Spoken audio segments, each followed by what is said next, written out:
we're gonna go and move on to our second to last point, which is temptations.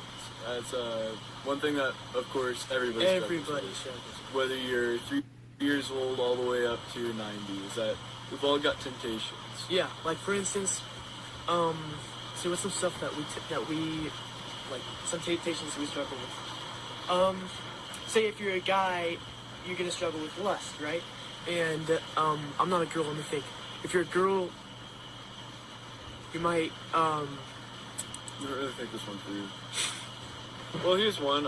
For instance, I'm a runner, so that's kind of fun. Is that sometimes I am tempted that the couch is probably the best place for me, and that I want to sleep on the couch instead of go out and run.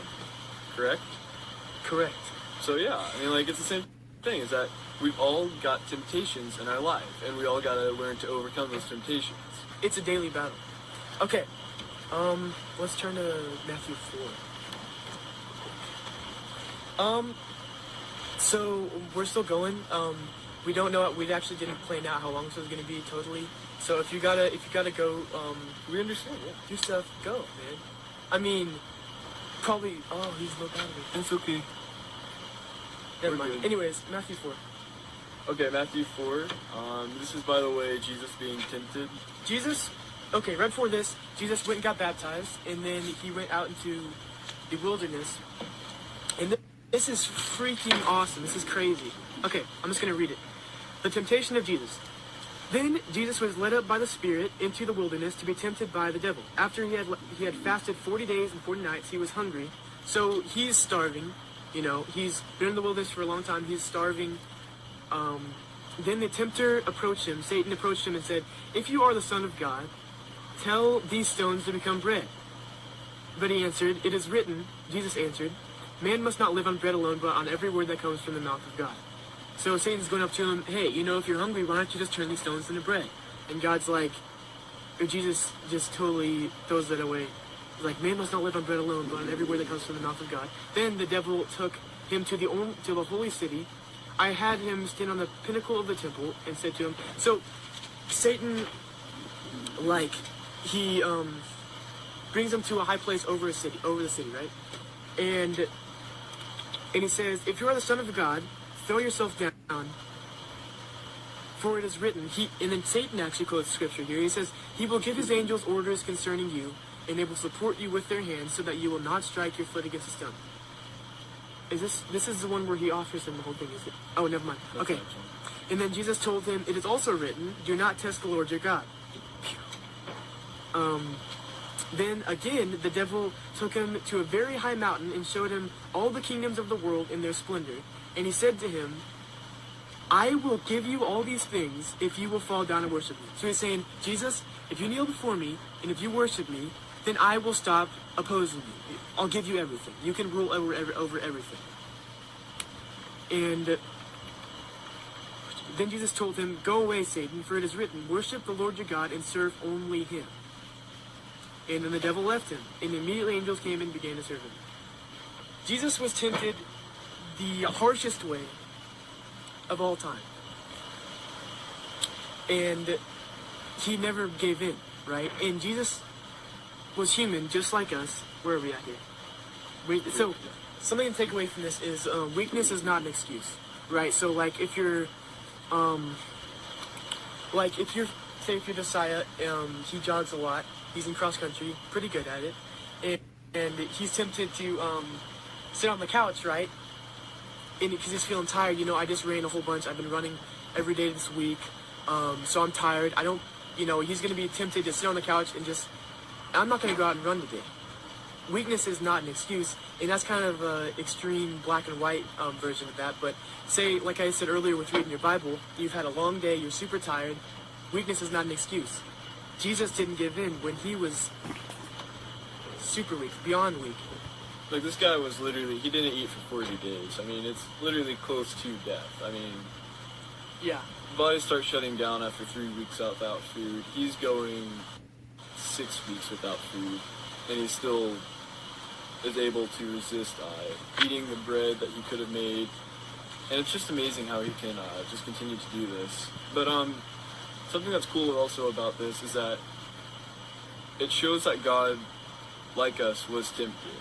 And in it, I found the example of just letting people know how to battle temptation is almost to just find scripture about it. That's an amazing way to battle temptation. I do it by just talking to, trying to pray it out. And a lot of times if I'm tempted to do something, then I'll go and I'll find a Bible verse that covers it. Or I will just start walking around and find something else to do besides what I'm tempted to do. And if it's, for instance, running, I'll get up off the couch and I will go and run. Mainly because my dad also kind of, says, hey, are you going to run? And then if I'm not going to run, then, he's just going to kind of make guilt trips me into running. Band together. Yeah. You're not alone. Bible, it says somewhere in the Bible, I don't really know where it says, but it says, for when you are tempted, God will also provide a way out, so that you are not tempted. Okay, one second. I'm trying to remember what it is. Well, it's like the road less traveled. I mean, you've always got the... Sorry, I just got it. I gotta say it. Go for it. But when you are tempted, He will also provide a way out, so that you will not be, not be beyond what you can bear. So He's gonna always... There's always a way out whenever you're tempted. You're not... hands behind your back, pushed off a cliff. You're not... There's always a way out. So, basically, fighting temptation a little more, it's a pretty interesting thing, is that, like he just said, like we were just saying, is that the first step to fighting temptation is probably accountability. And finding people in your life that you can be held accountable with is probably one of the greatest things that you can have. Like him with his dad. His dad's like, hey, did you run today? If you didn't run today, then, oh, no, I didn't run today. He's like, hey, come on, man, you gotta run. Or say, if it's, accountability partner means asking, how you've been doing today with that or whatever, and you do the same thing. Well, that, and also, like the accountability part of it, making sure that other people know that you're struggling too. In Proverbs 28:13, it says that the man who conceals his sins will not prosper. And so that's kind of something that's a little scary, because how many of us have our secrets? I've got my secrets. Austin's probably got his secrets. But the ones who conceal themselves... Mike is waving to me in the window, sorry. The one who conceals his secrets and shuts himself off from the world can't prosper. Now, I'm not saying, like, you should go and you should proclaim to your whole church, oh man, I ate one too many Snickers bars last night. You guys gotta just find that person or that group of people that you can share and be accountable. Just let it out. Just let it out. And especially with God. Make changes to avoid temptations. So this one's a pretty cool one as well, is that your life is revolving around temptations. Now, you could block those temptations by removing certain things from your life.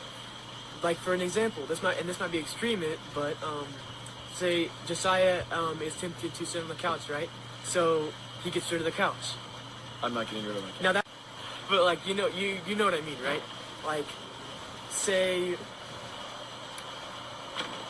if you are tempted to eat too much snacks, too many unhealthy snacks, then get rid of the snacks. Next thing, it's an everyday thing. And the Bible actually calls us to make war with temptation. And because you gotta fight it, right? Make war every single day. Exactly. An encouragement I found is to know this. Well, first off, this one's not like Jesus died for that sin that you're being tempted. So whenever you're tempted, think about that. You're considering it. You're like, oh, I forgot. Jesus died for that. I shouldn't do that. It might give you more motivation to not do it. And then also something is that the enemy already lost. When Jesus rose from the dead, the enemy's already lost. And that gives me a lot of encouragement when I'm tempted to sin, is I think he's already lost. Why am I even entertaining this? I'm good. He's already lost. Man, he's like a ultimate coward. Is that what he does? He's already lost, and he's already condemned to hell. But So he's trying to drag people down. Yeah, he's, like, sitting falling there, down. It's kind of like I'm going, you're coming with me. And like in Lion King, when Scar's being pushed off the cliff, he like goes up and he reaches and he tries to grab people, take him down with him. You know? Exactly, yeah. Love that movie. So that. 1 Corinthians 10:13. There's always a way out, and that's the other thing about it, is that God does provide doors. He provides multiple paths along the road. You don't have to just follow that one path. You gotta fight it too. Yeah. You gotta. It's halfway. God meets you halfway, but you gotta meet Him halfway too. You know, you gotta fight it, and it's hard sometimes. Okay, so scripture to go along with that last part was 1 Corinthians 10:3, which says, they all ate and they said same spiritual food. That's not right. 10:13. 10:13. Never mind. I put 10:3. My bad. That's not what I meant. Let's go 10:3. 13. So no temptation has overtaken you except what is common in humanity. God is faithful, and He will always allow you to be tempted, and He will not allow you to be tempted beyond what you are able.